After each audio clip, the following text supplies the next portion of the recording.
Hello students, now in this video we will start the chapter classification of elements and periodicity in properties. This is chapter 3, chapter 3rd of class 11 chemistry. ठीक है, तो basically इस chapter में हम क्या पढ़ेंगे, element के बारे में पढ़ेंगे, कैसे उनको क्लासिफाई किया गया है, ठीक है, क्या उनकी प्रॉपर्टीज हैं, मेटल क्या है, नॉन मेटल्स क्या है, मेटलॉइड्स क्या है और बहुत सारी चीजों के बारे में हम देखेंगे। तो सबसे पहली चीज आती है क्लासिफिकेशन ऑफ एलिमेंट्स। तो फर्स्ट क्वेश्चन जो दिमाग में आता है कि why do we need classification, ठीक है, अब हमें क्लासिफिकेशन की जरूरत क्यों पड़ी। The first question arises कि हम क्यों कर रहे हैं एलिमेंट्स को क्लासिफाई, ऐसा क्या हो गया कि भाई एलिमेंट्स को क्लासिफाई करना पड़ गया। तो इसका सबसे अच्छा एग्जांपल है कि देखिए, जब भी आप किसी भी चीज को क्लासिफाई करते हैं, मतलब कि अलग अलग सेक्शंस में क्या कर देते हैं, उनको बांट देते हैं, अलग अलग सेक्शंस में बांट देते हैं, तो सिस्टमेटिक लगने लगती है, कोई भी चीज इजी हो जाता है उस इनके बारे में पढ़ना। तो बेसिकली जो क्लासिफिकेशन है, तो क्या ये क्या करता है, it makes study of elements easier. इससे स्टडी ऑफ एलिमेंट्स क्या हो जाएगा, इजियर हो जाएगा। कैसे, सपोज आप एक वेजिटेबल शॉप पे गए वेजिटेबल्स लेने, ठीक है, अब वहां पे दो शॉप है, एक है आपकी शॉप वन में क्या कर रखा है, एक ऐसे करके बड़ा सा प्लेटफॉर्म बना रखा है, उसी में उसने यहीं पे टोमेटो, पोटैटो, ब्रिंजल, ठीक है, कुकुम्बर, लेमन, जिंजर, ठीक है, रेडिश, आपका कैप्सिकम, सब एक ही में उसने ऐसे हीप टाइप का बना रखा है, सब उसमें भर रखा है। जो आपको चाहिए उस हीप से निकालिए और आप करते जाइए।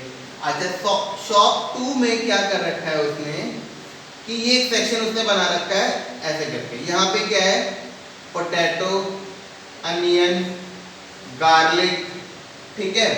अच्छा, एक इसने ये सेक्शन यहाँ पे बना दिया ऐसे करके, इसमें उसने क्या डाला है, सपोज चिली, हाँ चिली डाल रखी है उसने, हाँ। अच्छा, कोरिएंडर, धनिया डाल रखा है उसमें, हाँ, कुकुम्बर डाल रखा है उसमें, कुकुम्बर, खीरा, टोमेटो रख रखे हैं यहीं पे उसने, इसी सेक्शन में, ये वाला जो सेक्शन है, ठीक है, ये वाला जो सेक्शन है, इसी सेक्शन में उसने रेडिश डाल रखी है, इसी सेक्शन में उसने कैरेट डाल रखा है, ठीक है। फिर उसने अलग एक और सेक्शन बना रखा है, इस सेक्शन में उसने कैबेज डाल रखी है, कलीफ्लावर डाल रखा है, ठीक है, कैबेज मतलब पत्ता गोभी, कलीफ्लावर मतलब क्या नाम है आपका गोभी, ठीक है। इसी सेक्शन में लेडी फिंगर, ठीक है, मतलब भिंडी डाल रखी है, इसी सेक्शन में क्या नाम है, पीस, मटर डाल रखी है यहाँ पे, वो भी अलग अलग सेक्शन उसने बना रखे हैं, ठीक है। अच्छा, अब जब आप वेजिटेबल लेने जाएंगे तो आप कौन सी शॉप चूज करेंगे, ये या ये। अब हम लोग ऑब्वियसली हम ये वाली शॉप चूज करेंगे, क्यों, क्योंकि उसने एक सेक्शन ये बना रखा है जिसमें नहीं सूखी सब्जी जैसे कि आलू, प्याज, लहसुन, गार्लिक, ये सारी चीजें आ रही हैं।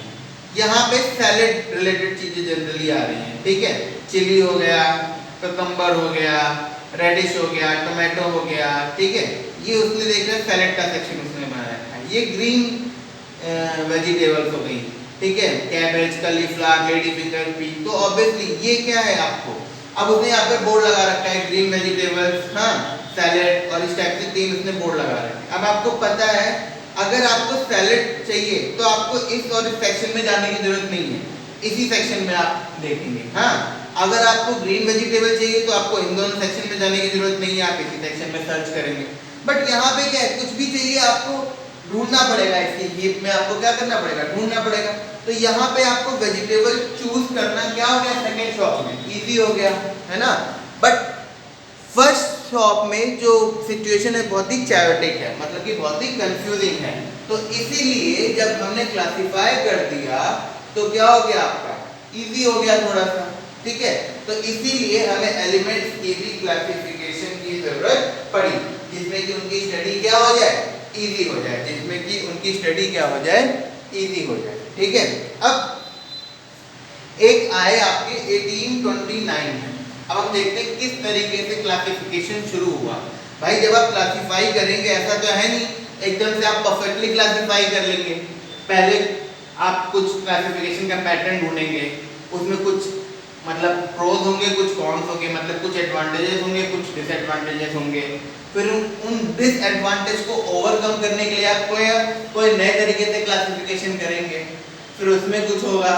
फिर आप जैसे कि आपने पहला पैटर्न से क्लासिफाई किया, इसमें कुछ एडवांटेजेस हैं और क्या है ये डिसएडवांटेजेस हैं। अब आपने दूसरी टेक्निक अपनाई क्लासिफिकेशन की, तो जो सेकंड पर्सन आया उसने इसके एडवांटेज और डिसएडवांटेज पढ़े, डिसएडवांटेज पे इसने काम किया। अब एडवांटेजेस थोड़े से क्या हो गए, बढ़ गए, और डिसएडवांटेजेस थोड़े बहुत अभी भी रह गए। फिर थर्ड टेक्निक आई, मान लो उसने डिसएडवांटेजेस और कम कर दिए। ठीक है, ये अब मान लो हम यहाँ तक पहुंचे, तो अभी हम क्लासिफिकेशन की ये वाली टेक्निक पढ़ रहे हैं। क्यों, पहले हमने ये पढ़ी, इसमें कुछ अच्छाइयाँ थी, कुछ कमियाँ थी, उन कमियों पे काम किया गया, फिर ये बनाई गई। इसमें भी कुछ अच्छाइयाँ थी, इसमें भी कुछ कमियाँ थी, इन पे काम करके ये बनाई गई।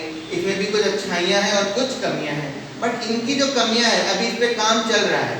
मे भी फ्यूचर में कोई और नई टेक्निक आ जाए अगर इससे अच्छा हम ढूंढ लें, बट अभी हम यहाँ तक ही सीमित हैं। ओके, तो ये बेसिकली क्या होगी, क्लासिफिकेशन की टेक्निक्स हो गई। ठीक है, अच्छा पुराने को कैसे हम हटा के नई टेक्निक क्या ला रहे हैं, क्लासिफिकेशन की नई टेक्निक लेके आ रहे हैं। तो अब आपका बेसिकली हुआ क्या, जो सबसे पहली बार क्लासिफिकेशन किया गया, जो फर्स्ट टाइम क्या किया गया, क्लासिफिकेशन किया गया एलिमेंट्स का, जो फर्स्ट टाइम क्लासिफिकेशन किया गया वो किसने किया, 1829 ने, डोबर्नियर ने। ठीक है, इसमें 1829 किसने, डोबर्नियर। ठीक है, 1829 में इन्होंने क्लासिफिकेशन किया। इन्होंने क्या किया, बेसिकली इन्होंने क्या दिया, लॉ ऑफ ट्राइड्स दिया। इन्होंने क्या दिया, लॉ ऑफ ट्राइड्स दिया। इन्होंने तीन एलिमेंट्स के ग्रुप बनाए, सपोज ए, बी और सी। ठीक है, ए, बी और सी। तो यहाँ पे इनको क्या मिला कि जो मास ऑफ बी था, मास ऑफ बी वो क्या था, mass of A plus mass of C divide by 2। तो जो बी का मास था वो ए और सी का एवरेज था, लगभग ए और सी का एवरेज था। तो क्या हुआ बेसिकली, जैसे कि इन्होंने क्या लिया, लिथियम, सोडियम, पोटेशियम लिया। क्या लिया, लिथियम, सोडियम, पोटेशियम। तो लिथियम का 7 होता है, पोटेशियम का 39 होता है। इन दोनों का एवरेज निकाला तो सोडियम का आ गया 23। देखिए आपका 39 प्लस 7 बाय 2 मतलब कि 46 बाय 2, तो कितना आ गया, 23 आ गया। तो जो सोडियम का मास है वो लिथियम और पोटेशियम का क्या हो गया, एवरेज हो गया। तो लिथियम, सोडियम और पोटेशियम हमारे क्या हो गए, एक ट्रायड हो गए, एक ट्रायड हो गया। ऐसे ही इन्होंने क्या किया, क्लोरीन, ब्रोमीन और आयोडीन, क्या लिया, दूसरा ट्रायड, क्लोरीन, ब्रोमीन और आयोडीन। तो क्लोरीन का 35.5 होता है और आयोडीन का 127 होता है। क्लोरीन का मास कितना होता है, 35.5 और आयोडीन का कितना होता है, 127। तो इसका जो एवरेज आया वो लगभग कितना आया, 81.25। लेकिन जो ब्रोमीन का हमने मास ऑब्जर्व किया था वो लगभग 80 आया था। तो 81.25 इनका एवरेज है और इसका एक्चुअल मास कितना था, 80। तो लगभग थोड़ा बहुत 1.25 ग्राम का डिफरेंस आया, लेकिन काफी हद तक क्या आया, सेम आया। ऐसे ही इन्होंने एक और ट्रायड लिया, कैल्शियम, स्ट्रोंटियम और बेरियम। क्या लिया, कैल्शियम, स्ट्रोंटियम और बेरियम। क्या लिया इन्होंने, कैल्शियम लिया, स्ट्रोंटियम लिया और बेरियम लिया। ठीक है, तो इसका कितना था, कैल्शियम का 40 और ये 137। कैल्शियम का 40 था और बैरियम का कितना था, 137। इन दोनों का जब एवरेज निकाला तो लगभग 88 के अप्रोक्सीमेट आया। इसके अप्रोक्सीमेट आया, स्ट्रोंटियम का 88.5 आया, तो मतलब 88 के अप्रोक्सीमेट आया। तो ये हमारा क्या हो गया, ट्रायड। तो बेसिकली डॉबर्नियर ने क्या किया था, डॉबर्नियर ने कुछ एलिमेंट्स को अरेंज किया था जिनकी प्रॉपर्टी सिमिलर थी। क्या, एलिमेंट्स ऑफ सिमिलर प्रॉपर्टीज, उनको अरेंज किया था, ठीक है, एक पर्टिकुलर ग्रुप में। कितने कितने के ग्रुप बनाए थे उसने, 3। देखो, एक ट्राइड ये हो गया, लिथियम सोडियम पोटेशियम। एक ट्राइड ये हो गया हमारा, कैल्शियम क्लोरीन ब्रोमीन और आयोडीन। एक ट्राइड ये हो गया हमारा, कैल्शियम स्ट्रोंटियम और बैरियम। तो इसने बेसिकली कितने ग्रुप बनाए, 3 ग्रुप बनाए। इन तीनों की प्रॉपर्टी सिमिलर है, इन तीनों की प्रॉपर्टी सिमिलर है और इन तीनों की भी प्रॉपर्टी सिमिलर है। तो डॉबर्नियर ने 1829 में डॉबर्नियर ने कुछ एलिमेंट्स जिनकी प्रॉपर्टी सिमिलर थी उनको 3 के ग्रुप्स में अरेंज किया और इस तरीके से अरेंज किया कि जो मिडिल वाला था, जैसे कि सोडियम, इसमें मिडिल वाला कौन सा है, सोडियम ब्रोमीन स्ट्रोंटियम। जो मिडिल वाले का जो मास था वो फर्स्ट और थर्ड वाले का क्या था, एवरेज था। फर्स्ट और थर्ड वाले के मास के एवरेज के बराबर था, ठीक है। तो ये उसने किया। तो the mass of the middle element was nearly same as the average of first and the third element, ये उसने किया। लेकिन डॉबर्नियर के जो ट्रायड था ये बहुत ही ज़्यादा सक्सेसफुल नहीं था। इसकी कुछ लिमिटेशन थी। क्या लिमिटेशन थी, ये जो था ये बहुत ही कम एलिमेंट के लिए था, ठीक है। ये जो है, ये जो लॉ ऑफ ट्रायड था, तो it was not applicable on all elements. ये जो ट्रायड वाला इसका रूल था ये कुछ ही एलिमेंट्स तक चल पाया, सारे एलिमेंट्स पे ट्रायड वाला रूल एप्लीकेबल नहीं हो पाया। तो ये जो ट्रायड दिया था इसने, लॉ ऑफ ट्रायड दिया था, वो हेल्पफुल तो था लेकिन कुछ ही एलिमेंट्स के लिए, ये कुछ ही एलिमेंट्स को ये एक साथ रख पाया था, ठीक है। सारे एलिमेंट्स को उस टाइम पे हमें जितने भी, भाई देखो, जो हमें एलिमेंट्स थे धीरे धीरे पता चले, पहले थोड़े एलिमेंट पता थे, फिर और पता चले, फिर और हमने डिस्कवर किए, ठीक है। तो उस टाइम पे जितने भी एलिमेंट्स थे उन सारे एलिमेंट्स को इस लॉ ऑफ ट्रायड के हिसाब से वो ग्रुपिंग उनकी नहीं कर पाया, लॉ ऑफ ट्रायड के हिसाब से उनकी ग्रुपिंग नहीं कर पाया, ठीक है। तो एक तो ये इसका क्या आ गया, ड्रॉबैक आ गया। क्यों, क्योंकि सारे एलिमेंट्स के लिए एप्लीकेबल नहीं था।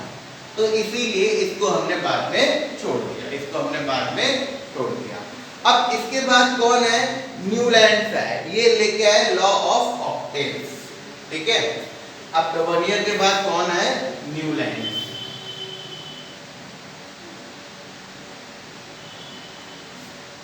तो लॉ ऑफ ऑक्टेव्स ये सब आपने 10th क्लास में भी बेसिकली पढ़ा है, ठीक है। ये सब आपने 10th क्लास में भी पढ़ा है, तो ये थोड़ा सा एक तरीके से रिकॉल भी हो रहा है आपका, okay. Newland law of octaves, ठीक है। तो बेसिकली जो न्यूलैंड लॉ ऑफ ऑक्टेव्स था, अब ये कौन थे, जॉन न्यूलैंड, कौन, क्या नाम था इनका पूरा नाम, जॉन न्यूलैंड। इन्होंने प्रपोज किया लॉ ऑफ ऑक्टेव्स। तो इन्होंने क्या कहा कि एलिमेंट्स को इस तरीके से अरेंज करो उनके एटॉमिक मास को बढ़ाते हुए कि जो 8th एलिमेंट है वो जो है फर्स्ट वाले की तरह प्रॉपर्टी शो करेगा। मतलब कि क्या बोला उन्होंने कि 1 2 3 4 5 6 7, फिर ये 8th एलिमेंट। जैसे कि उन्होंने इसको किससे कनेक्ट किया, म्यूजिकल नोट्स से। क्या, म्यूजिकल नोट्स हैं। देखिए सा रे गा मा पा दा नी एंड देन सा रे गा मा पा दा नी, देन अगेन सा रे गा मा पा दा नी। तो हर 7 एलिमेंट्स, हर देखो 7 शुरू होते हैं, फर्स्ट सेकंड थर्ड फोर्थ 5 6 7, फिर आप वापस फर्स्ट पे आ जाएंगे। तो यही न्यूलैंड ने कहा कि पहला element, second element, third fourth fifth six seven, फिर एट्थ एलिमेंट और फर्स्ट एलिमेंट की प्रॉपर्टी सेम होगी, नाइन्थ और सेकंड की सेम होगी, 10th और थर्ड की सेम होगी, 11th और फोर्थ की, 12 13 14, फिर 7 हो गए, फिर यहाँ पे 15 16 17 18 19 20। तो इस तरीके से उन्होंने बोला। तो ये क्या हो गया, इन सबकी प्रॉपर्टी सेम, इन सबकी सेम, इन सबकी सेम, इन सबकी सेम, इन सबकी सेम। तो उसने न्यूलैंड्स ने क्या कहा, बेसिकली जॉन न्यूलैंड्स ने क्या प्रपोज किया, क्या बोला इसको, लॉ ऑफ ऑक्टेव्स। कैसे, when the elements are arranged in order of increasing atomic masses। इनको कैसे किया, एलिमेंट्स को इंक्रीजिंग एटॉमिक मासेस में उसने क्या किया, अरेंज किया। ठीक है, तो जब उसने अरेंज किया तो हर 8th एलिमेंट की प्रॉपर्टी फर्स्ट वाले की तरह आ रही थी।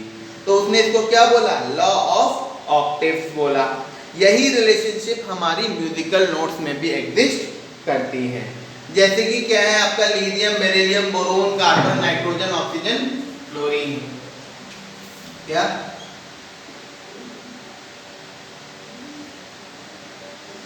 लिथियम, बेरिलियम, बोरोन,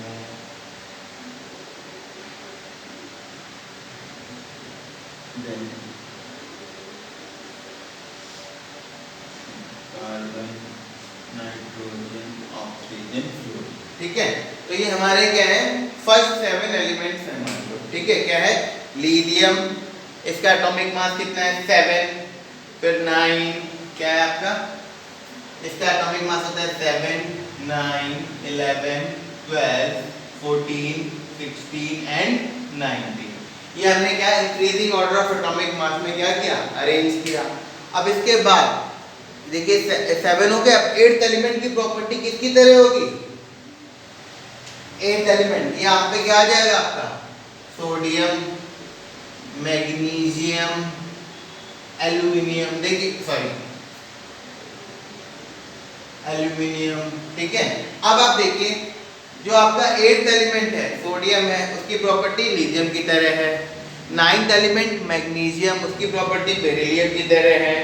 ठीक है, फिर 10th एलिमेंट, सॉरी हाँ 10th एलिमेंट जो है उसकी प्रॉपर्टी किसकी तरह है, बोरोन की तरह है। ठीक है, ऐसे ही आपका क्या आएगा, और आगे आप पढ़ेंगे सिलिकॉन, फास्फोरस, सल्फर, क्लोरीन, है ना, सिलिकॉन, फास्फोरस, सल्फर, क्लोरीन। और आप पढ़े आगे तो क्या आ जाएगा, पोटेशियम एंड कैल्शियम। तो ये एक group, second, third, fourth, fifth, sixth and 7। तो ये किसने अरेंजमेंट किया था, न्यूलैंड ने किया था। देखिए अब हर 7th एलिमेंट जो है अपने पिछले एलिमेंट की तरह शो हो रहा है। 1 2 3 4 5, सॉरी 8th एलिमेंट 1 2 3 4 5 6 7 8, ये इसकी तरह, फिर ये इसकी तरह। यहाँ से आप काउंट करेंगे तो ये 8th होगा, यहाँ से आप काउंट करेंगे तो ये 8th होगा, यहाँ से आप काउंट करेंगे तो ये 8th होगा। तो हर 8th एलिमेंट जो है अपने पिछले वाले एलिमेंट्स की तरह, फर्स्ट एलिमेंट की तरह प्रॉपर्टी शो कर रहा है। और ये सारे किस में लगे हैं, increasing order of atomic mass में लगे हैं। मास इंक्रीज हो रहा है, क्या हो रहा है, इंक्रीज हो रहा है। मास क्या हो रहा है, इंक्रीज हो रहा है आपका मास। ठीक है, तो ये आपका क्या था, न्यूलैंड्स लॉ ऑफ ऑक्टेव्स था। क्या था, न्यूलैंड्स लॉ ऑफ ऑक्टेव्स था। अब इसकी भी जो क्या थी, कुछ कमियां थी। इसकी क्या लिमिटेशन थी, ये जो क्लासिफिकेशन था ये सक्सेसफुल तो था, लेकिन it was successful only up to calcium. ये कहां तक वर्क कर रहा था? Work work work only up to calcium. ये जो न्यूलैंड लॉ ऑफ ऑक्टेव था, ये कहां तक काम कर रहा था, एप्लीकेबल हो पा रहा था? कैल्शियम तक एप्लीकेबल हो पा रहा था। अच्छा, जब ये न्यूलैंड लॉ ऑफ ऑक्टेव बना था तब नोबल गैसेस तो थी नहीं, नोबल गैसेस तो थी नहीं तब। लेकिन जब बाद में नोबल गैसेस आई, क्या आई हमारी? जब नोबल गैसेस डिस्कवर हुई, जब क्या डिस्कवर हुई? नोबल गैसेस डिस्कवर हुई। उस टाइम अब जब नोबल गैसेस डिस्कवर हुई, अब उनको भी पीरियोडिक इसमें जो इस अरेंजमेंट में डाला गया, तो ये जो पूरा अरेंजमेंट था ये क्या हो गया? डिस्टर्ब हो गया। क्या हो गया? डिस्टर्ब हो गया। इनका जो पूरा पैटर्न था वो क्या हो गया? फिर खराब हो गया। इनका पैटर्न क्या हो गया? खराब हो गया। तो न्यूलैंड लॉ ऑफ ऑक्टेव क्यों नहीं एक्सेप्ट किया गया था बाद में? क्योंकि पहला रीजन क्या था? जो न्यूलैंड लॉ ऑफ ऑक्टेव था, इसका जो क्लासिफिकेशन था वो सक्सेसफुल था up to the calcium only. कौन सा एलिमेंट तक? कैल्शियम। उसके बाद जो 8th एलिमेंट था वो फर्स्ट वाले की तरह प्रॉपर्टी शो नहीं कर रहा था। कैल्शियम तक तो इसकी बात सही चल रही थी, 8th एलिमेंट फर्स्ट वाले की तरह प्रॉपर्टी शो कर रहा था, बट कैल्शियम के आगे उसकी ये बात सही नहीं रह गई, गड़बड़ हो गई। ठीक है। और सेकंड क्या था इसकी लिमिटेशन? जब नोबल गैस डिस्कवर किए गए, जब नोबल गैस क्या किए गए? डिस्कवर किए गए, तो उनका जब इंक्लूजन किया गया इसमें, तो पूरी टेबल का जो ये जो अरेंजमेंट था ये पूरा क्या हो गया? डिस्टर्ब हो गया। क्या हो गया? डिस्टर्ब हो गया। ठीक है। फिर आपके कौन है? मेंडलीव। कौन है? मेंडलीव। ठीक है। अब ये जो पीरियोडिक टेबल हम पढ़ेंगे मेंडलीव की, ये पीरियोडिक टेबल बहुत ज़्यादा सक्सेसफुल रही और बहुत ज़्यादा टाइम तक लोगों ने इसी को अडॉप्ट किया। ठीक है। बहुत समय तक हमारी कौन सी टेबल चलती रही? मेंडलीव पीरियोडिक टेबल चलती रही। ठीक है। Mendeleev periodic table. अब कौन है हमारे?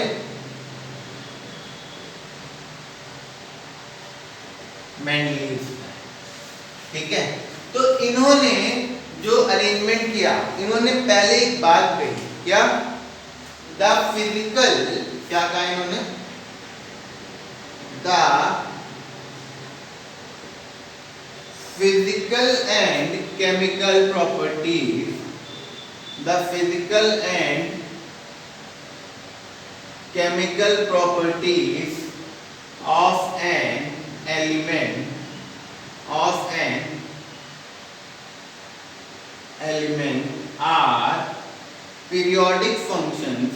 are periodic functions of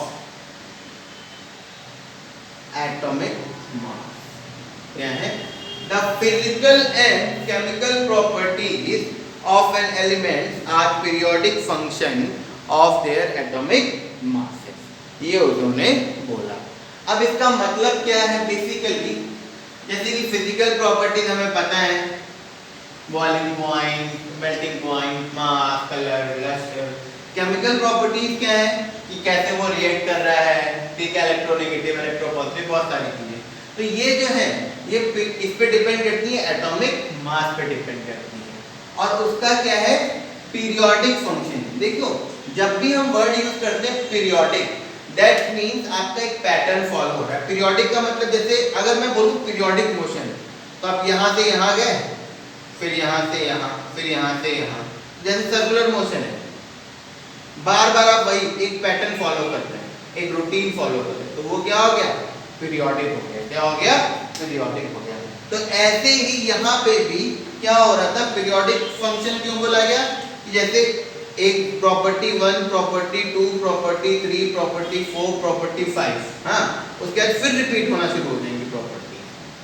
ठीक है, फिर रिपीट होना शुरू हो जाएंगे, तो बार बार आपकी वही चीज आएगी। तो इसीलिए क्या? पीरियोडिक फंक्शन ऑफ, क्या बोला गया? पीरियोडिक वर्ड जब हम यूज करते हैं तो इसका मतलब when we are using periodic, that means कोई चीज बार बार क्या हो रही है, कोई पैटर्न आपका रिपीट हो रहा है, तभी हम ये यूज करते हैं पीरियोडिक। तो मेंडलीव ने क्या कहा कि physical and chemical properties of the elements are periodic functions of their atomic masses. ठीक है, अब उन्होंने क्या किया, मेंडलीव जी ने क्या किया, अरेंजमेंट शुरू किया। ठीक है, उन्होंने अरेंजमेंट शुरू किया, in increasing order of atomic mass में लगाना शुरू किया। उन्होंने क्या किया, एलिमेंट्स को लगाना शुरू किया, कैसे, in increasing order of atomic mass. उन्होंने इस तरीके से एलिमेंट्स को लगाना शुरू किया। ठीक है, अच्छा, अब क्या हुआ, उन्होंने एलिमेंट्स को, जितने भी एलिमेंट्स उस टाइम पे पता थे, उनको अरेंज किया किसमें, increasing order of atomic mass में। और जो अरेंजमेंट था, उस अरेंजमेंट को क्या बोला, पीरियोडिक टेबल। उस अरेंजमेंट को क्या बोला, पीरियोडिक टेबल। क्या बोला, पीरियोडिक टेबल। ठीक है, तो मेंडलीव ने पीरियोडिक टेबल किसको बोला, उस टाइम पे जो नोन एलिमेंट्स थे, उस टाइम पे जो नोन एलिमेंट्स थे, उनको अरेंज किया in increasing order of atomic masses, और उसको क्या किया, क्या बोला, पीरियोडिक टेबल बोला।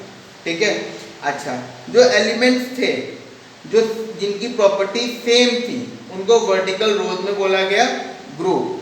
ठीक है, और हॉरिजॉन्टल रोज को क्या बोला गया, पीरियड बोला गया। क्या बोला गया, पीरियड। तो उन्होंने इस तरीके से अरेंज किया है, इस तरीके से उन्होंने अरेंजमेंट किया। ओके,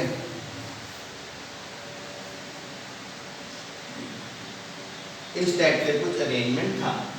ओके, तो ये जो है ऐसे, ये इसमें जो एलिमेंट्स आएंगे वो सेम प्रॉपर्टी वाले, इसमें सेम। तो ये जो ऐसे करके, ये क्या है, group, group 1, group 2, group 3 and so. ठीक है, और ये जो ऐसे करके चल रहा है, ये पीरियड्स, ये जो ऐसे करके आ रहे हैं, ये क्या है, आपके पीरियड्स को। ठीक है, first period, second period, third period, fourth period and so. तो ये जो चल रहा है, ये एक पीरियड है, इनकी प्रॉपर्टी सेम नहीं है, बट ये एक फैमिली होगी। ठीक है, first family, second family, third family and so. तो जो वर्टिकल कॉलम्स थे, उनको फैमिलीज या ग्रुप बोला गया, और जो हॉरिजॉन्टल रोज थी, इनको क्या बोला गया, पीरियड्स बोला गया। ठीक है, तो इस तरीके से उन्होंने क्या की, पीरियोडिक टेबल अरेंज की, और इसमें उन्होंने एलिमेंट्स लगाए। ठीक है, तो अब वर्टिकल कॉलम्स को क्या बोला गया, वर्टिकल कॉलम्स को या फिर रोज को क्या बोला गया, ग्रुप, और हॉरिजॉन्टल रोज को क्या बोला गया, पीरियड। तो जो इनके ग्रुप थे, तो लगभग 9, मतलब टोटल कितने ग्रुप थे, 9 ग्रुप्स थे। कितने ग्रुप थे, 9। तो 1 2 3 4 5 6 7, ये 8th ग्रुप हो गया। ठीक है, और इसके बाद ये 9th ग्रुप को हमने 0 ग्रुप बोला। उन्होंने क्या बोला था, 0 ग्रुप। तो how many group, 9 group, first, second, third, fourth, fifth, sixth, seventh, 8th, and then the last one was 0 group. तो जो मेंडलीव की पीरियोडिक टेबल थी, उसमें टोटल कितने ग्रुप थे, 9 ग्रुप थे। तो पहले 1 to 8 की जो नंबरिंग रोमन ने कर दी, first, second, third, fourth, fifth, sixth, seventh, 8th, और 9th वाले ग्रुप को क्या बोला, 0 बोला। क्या बोला, 0 बोला। ठीक है, अच्छा, अब जो ग्रुप आपके थे, 9 वाला जो ग्रुप था, सॉरी 9th ग्रुप, हाँ, जो 0 वाला आपका था, इसमें हमारी क्या थी, नोबल गैसेस थी। इसमें हमारी क्या थी, उसमें उन्होंने क्या रखी, नोबल गैसेस इसमें रखी। कौन से ग्रुप में, 0 ग्रुप में। तो 0 ग्रुप में वो एलिमेंट थे जिनकी वैलेंसी 0 थी, जिनकी वैलेंसी 0 थी, तो उसको क्या बोला गया, 0 ग्रुप बोला गया। बेसिकली उसमें क्या थे, आपके नोबल गैसेस थे हमारे। तो 0 ग्रुप में या फिर 9th ग्रुप में हमारी क्या थी, नोबल गैसेस थी। ठीक है, अच्छा, और पीरियड्स कितने थे ऐसे, हमारे जो पीरियड्स थे वो कितने थे, टोटल 7 पीरियड्स थे। कितने, 7, first, second, third, fourth, then और अगर हम बना लेते हैं यहाँ पे ऐसे करके क्या 5th 6th और 7th पीरियड्स। तो जो मेंडलीव पीरियोडिक टेबल थी उसमें टोटल 9 ग्रुप थे और 7 पीरियड्स थे और 9 ग्रुप की नंबरिंग 1 to 8 थी और जो लास्ट वाला 9th ग्रुप था उसको क्या बोला गया, जीरो ग्रुप बोला गया और उसमें हमने क्या रखी, नोबल गैसेस रखी। और हॉरिजॉन्टल जो थे आपके वो पीरियड्स थे वो कितने थे, 7 पीरियड्स थे, ठीक है। अच्छा, अब इसने बहुत ही ज्यादा एक्सटेंड तक हेल्प किया था इन डिस्कवरी ऑफ एलिमेंट्स, ठीक है। ओके, अब इसमें इन्होंने अरेंजमेंट शुरू किया, किसमें शुरू किया, in increasing order of atomic masses, ठीक है, उन्होंने शुरू किया। अब बहुत सारे एलिमेंट्स की प्रॉपर्टीज उन्होंने पहले ही देख ली थी। अच्छा, यहाँ पे क्या हुआ, जैसे इन्होंने इंक्रीजिंग ऑर्डर में अरेंज करना शुरू किया, इंक्रीजिंग ऑर्डर मासेस में इन्होंने अरेंज करना शुरू किया, ठीक है, ऐसे ऐसे अरेंज कर रहे थे। अच्छा, अब वहां पे हुआ क्या, कई बार जैसे कि मान लो यहाँ पे एक एग्जांपल मिला, इसका मास 23 है, देन यहाँ पे मास कितना है 25, लेकिन इसकी प्रॉपर्टी इससे मैच कर रही है और इसकी इससे मैच कर रही है, तो यहाँ पे एक्सेप्शन आया, तो यहाँ पे इन्होंने 25 वाला रख दिया और यहाँ पे इन्होंने क्या रख दिया, 23 वाला रख दिया। तो कहीं कहीं ऐसे एक्सेप्शंस भी हैं इस पीरियोडिक टेबल में कि इंक्रीजिंग ऑर्डर चल रहा होगा बट आप देखेंगे आगे मास क्या हो गया, डिक्रीज हो गया, आगे मास क्या हो गया, डिक्रीज हो गया।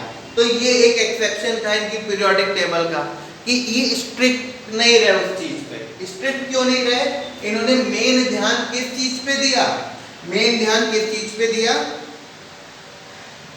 प्रॉपर्टीज पे ध्यान दिया। अगर इंक्रीजिंग ऑर्डर में कहीं कहीं प्रॉपर्टी नहीं मैच हो रही थी तो उन्होंने वो इंटरचेंज कर दिया। इन्होंने देखा 25 यहाँ पे होना चाहिए था अकॉर्डिंग टू इंक्रीजिंग ऑर्डर के हिसाब से अगर चलते, और 23 यहाँ पे होना चाहिए था, बट इन्होंने देखा 25 वाले की प्रॉपर्टी इससे नहीं इससे मैच हो रही है और 23 वाले की इससे, तो वहां पे इन्होंने क्या कर दिया, इंटरचेंज कर दिया। तो कहीं कहीं ऐसे एक्सेप्शंस भी आएंगे। और हर ग्रुप 2 सब ग्रुप में डिवाइडेड थे, जैसे ये 1 है तो ये 1A 1B, 2A 2B, 3A 3B, ये और ये, तो 2 फैमिलीज में डिवाइडेड थे। एक तो ये हुआ। अच्छा, दूसरा एक और था, इन्होंने अपनी पीरियोडिक टेबल में कुछ गैप्स छोड़ दिए। क्या छोड़ दिए, कुछ गैप छोड़ दिए। उस टाइम पे जैसे यहाँ पे क्या है, मान लीजिए बोरोन था, हाँ, अब यहाँ पे कोई ऐसा एलिमेंट आना था जिसकी प्रॉपर्टी बोरोन की तरह हो, बट जो एलिमेंट हमने यहाँ रखा उसकी प्रॉपर्टी इससे मैच कर रही थी, तो यहाँ पे रख दिया उसको, तो ये जगह खाली छोड़ दी, ठीक है। और ये उन्होंने अनुमान लगाया, उन्होंने प्रेडिक्ट किया कि फ्यूचर में कभी जब हम एलिमेंट डिस्कवर करेंगे यहाँ के लिए जो मिलेगा उसकी प्रॉपर्टी इसके लिए नाम उसकी तरह होगी, तो इसीलिए उसको फिलहाल उन्होंने क्या नाम दे दिया, फॉर टाइम पास ए का बोरोन। क्या नाम दे दिया, ए का बोरोन। इसी तरीके से गैलियम एल्युमिनियम की तरह कोई आपका एल्युमिनियम की तरह था, तो जैसे एल्युमिनियम के नीचे कोई एलिमेंट आना था तो उसका नाम उन्होंने क्या दे दिया, ए का एल्यूमिनियम, ए का एल्यूमिनियम। ऐसे ही आपका सिलिकॉन के नीचे कुछ आना होगा, ये मैं ऐसे ही रैंडम दिखा रहा हूँ, मतलब पैटर्न नहीं है, ठीक है। बोरोन कहीं और आएगा, प्लेसेस अलग अलग हैं तो कंफ्यूज मत होना। सिलिकॉन का क्या हो गया आपका, ए का सिलिकॉन। तो ये एलिमेंट्स उस टाइम डिस्कवर नहीं हुए थे, तो इन्होंने ये जगह खाली छोड़ के यहाँ पे जो भी एलिमेंट आएगा उसका नाम ए का बोरोन होगा, ए का एल्युमिनियम होगा और ए का सिलिकॉन होगा। इस टाइप से उन्होंने कुछ खाली जगह छोड़ी। तो जो ए का बोरोन था वो हमें बाद में मिला और उसका नाम क्या था, स्कैंडियम। ए का एल्युमिनियम भी हमें बाद में मिला, उसका नाम क्या था, गैलियम। और ए का सिलिकॉन जो हमें मिला बाद में वो क्या था, जर्मेनियम। तो बेसिकली क्या था ये, scandium, gallium and germanium, scandium, gallium and germanium, ठीक है।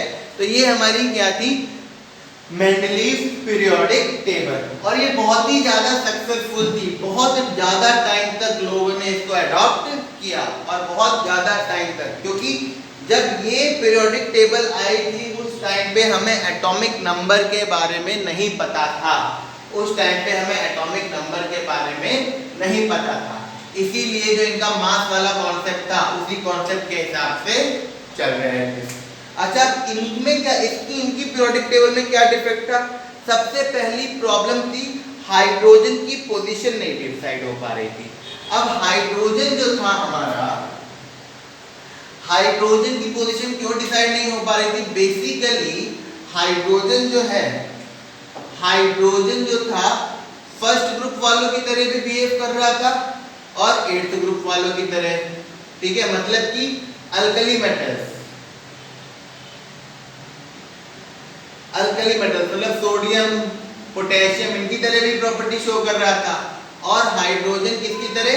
हैलोजेंस की तरह भी प्रॉपर्टी शो कर रहा था। हैलोजन जैसे कि फ्लोरीन, क्लोरीन, ब्रोमीन, आयोडीन इनकी तरह भी शो कर रहा था, इन दोनों की प्रॉपर्टी शो कर रहा था।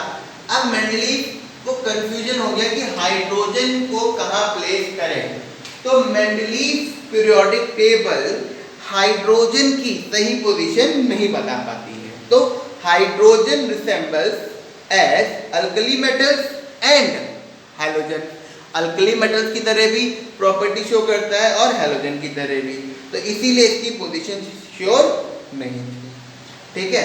अच्छा, एक हम लोगों ने पढ़ा है टर्म आइसोटोप्स, है ना, इसी के बाद एक टर्म पढ़ा है आइसोटोप्स, है ना, तो वो आइसोटोप्स नहीं बता पाया था। क्यों नहीं बता पाया था? देखिए, अगर हम बात करें आइसोटोप्स की, तो आइसोटोप्स क्या होते हैं? सेम एटॉमिक नंबर, ठीक है, बट डिफरेंट, क्या? Different mass number. जैसे कि क्या? C12 एंड C14, कार्बन का मास 12 भी है और 14 भी है, ठीक है। अब इनका जो अरेंजमेंट था वो मास के हिसाब से था, इसका मतलब C12 और C14 दोनों को अलग अलग पोजीशन मिलनी चाहिए। हालांकि दोनों ही कार्बन है, लेकिन इसका मास 12 है और इस वाले कार्बन का मास 14 है। अब वो किस हिसाब से अरेंज कर रहे थे मेंडलीव? मास के हिसाब से। तो दोनों कार्बन के आइसोटोप को अलग अलग पोजीशन मिलनी चाहिए, तो वो आइसोटोप्स को डिफर नहीं कर पाए थे, ठीक है। तो बेसिकली जब पोजीशन ऑफ आइसोटोप्स की बात आई थी, तो क्योंकि आइसोटोप में क्या होता है? डिफरेंट एटॉमिक वेट होता है, और ये जो इनकी पीरियोडिक टेबल थी, जो इनकी पीरियोडिक टेबल थी वो किस पे बेस्ड थी? एटॉमिक मास पे ही बेस्ड थी। इसीलिए आइसोटोप को डिफरेंट पोजीशन मिलनी चाहिए थी, क्योंकि दो आइसोटोप्स हैं तो दोनों का मास अलग अलग है, बट ऐसा नहीं हुआ। अच्छा, थर्ड डिफेक्ट क्या था? कि इन्होंने कहा था कि मैं जो इनका जो अरेंजमेंट है वो क्या है? In increasing order of atomic mass है, लेकिन जैसा आई टोल्ड यू कहीं कहीं इन्होंने इस पैटर्न को फॉलो नहीं किया, तो ये एक्सेप्शन भी कह सकते हो या एक डिफेक्ट भी कह सकते हो। तो अब एक तो ये आ गया, और बहुत सारी जगह पे इन्होंने जो एलिमेंट्स थे, जैसे मेटल इन्होंने एक साथ तो लगाए, लेकिन अब कॉइनेज मेटल जैसे कि जिनसे कॉइन्स वगैरह बना सकते हैं, कैसे कॉपर हो गया, सिल्वर हो गया, गोल्ड हो गया, और अल्कली मेटल्स जैसे कि जिंक हो गया, कैडमियम हो गया, है ना, इनको कई जगह इन्होंने एक साथ रख दिया, कई जगह एक साथ रख दिया, और जो सेम प्रॉपर्टीज वाले कहीं कहीं इन्होंने अलग अलग ग्रुप्स में डाल दिए। ओके, तो ये इनकी क्या थी? अच्छा, इसमें एक चीज ये इनके डिफेक्ट थे, और ये लैंथोनाइट और एक्टोनाइट को अलग से नहीं दिखा पाए इस पीरियोडिक टेबल में, जो कि हम मॉडर्न पीरियोडिक टेबल में देखेंगे, ठीक है। तो बेसिकली इनके डिफेक्ट क्या क्या थे? पहला डिफेक्ट हाइड्रोजन की पोजीशन नहीं बता पाए, दूसरा डिफेक्ट ये आइसोटोप्स को डिफर नहीं कर पाए, उनको प्रॉपर्ली एक्सप्लेन नहीं कर पाए क्योंकि उनकी अलग अलग पोजीशन नहीं दे पाए, तीसरी ये अपने उस रूल पे स्ट्रिक्ट नहीं रहे, in increasing order of atomic mass पे स्ट्रिक्ट नहीं रहे, ठीक है। थर्ड, बहुत सारी जो फैमिलीज थी उसमें क्या था? अलग अलग प्रॉपर्टीज वाले कहीं कहीं आ गए थे, जैसे कि जो मेटल्स तो उन्होंने एक साथ लगाए, लेकिन क्वाइनेज मेटल और अल्कली मेटल्स उनको अलग अलग कर दिया, मतलब जैसे सारे क्वाइनेज मेटल एक साथ होने चाहिए थे बट वो अलग अलग हो गए, ठीक है। और थर्ड बात ये आइसोबार्स, आइसोबार्स के बारे में भी ज्यादा कुछ नहीं बता पाए। क्यों नहीं बता पाए आइसोबार्स की पोजीशन? क्योंकि वहां पे बेसिकली आइसोबार्स में क्या होता है, आपका एटॉमिक नंबर होता है, उस टाइम हमें एटॉमिक नंबर के बारे में पता नहीं था। और ये लैंथोनाइड्स और एक्टिनाइड्स के बारे में भी अलग से इंडिकेशन नहीं देता है, ठीक है। तो ये हमारे क्या थे, कुछ ड्रॉबैक्स थे किसके, मेंडलीव पीरियोडिक टेबल। ओके, अब नेक्स्ट वीडियो में हम लोग कंटिन्यू करेंगे विद मॉडर्न पीरियोडिक टेबल, और वही पीरियोडिक टेबल हम अभी भी यूज कर रहे हैं।